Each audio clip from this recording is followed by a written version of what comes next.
Dans ce film, on suit 2 adolescents de 16 ans qui sont déjà fortement engagés pour la cause animale et climatique et qui vont se rendre aux 4 coins du monde en apprenant également des choses et leur opinion, alors sans dire toute la fin et tout le film bien sûr, mais on voit que l'opinion peut évoluer même quand on a des idées envers les humains notamment qui peuvent être un peu arrêtées. C'est vraiment toute l'histoire du film. Le film raconte le voyage de Bella et Vipoulane qui ont 16 ans tous les deux. Elle est anglaise et lui est français, qui est un voyage à la fois géographique où ils vont rencontrer plein de gens, où ils vont être confrontés à plein de situations qu'ils connaissent pas, et leur voyage intime, personnel, c'est-à-dire toute la transformation que toutes ces rencontres et toutes ces initiatives vont générer à l'intérieur d'eux. Parce que c'est vrai que vous-même, vous avez encore appris beaucoup de choses avec ce film. Énormément de choses. On s'est rendu compte qu'on savait rien du tout.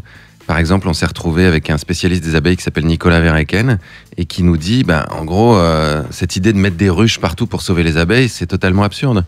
Parce que les ruches, ce sont des abeilles domestiques, et puis c'est une sorte d'abeille, alors qu'il y en a plus de 20 000 espèces.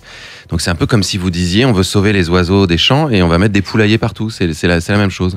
Alors que ce dont on a besoin, si on veut sauver les abeilles, c'est d'avoir un environnement qui permette d'avoir un maximum d'abeilles sauvages différentes, donc d'avoir un maximum de plantes et de fleurs différentes. C'est un film optimiste parce qu'on se rend compte finalement qu'on peut restaurer la nature tout en étant là, c'est-à-dire nous les êtres humains, on peut cohabiter. Le Costa Rica, d'ailleurs, en a un très bel exemple dans ce film. C'est ça qui est très beau et qui est la conclusion, moi, qui m'a beaucoup intéressé.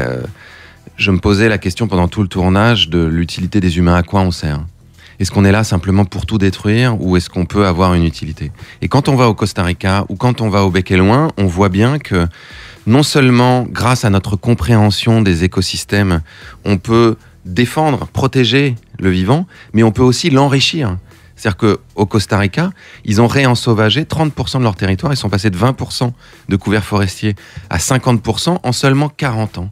Là, on se dit, waouh, on peut le faire, c'est possible. Et quand on laisse un peu les écosystèmes tranquilles, ou quand on y ajoute justement l'intelligence humaine, comme on le fait avec la permaculture, ça peut avoir des résultats incroyables. Et c'est une perspective géniale de se dire que les humains pourraient se donner ça comme but, de produire et d'enrichir le vivant en même temps.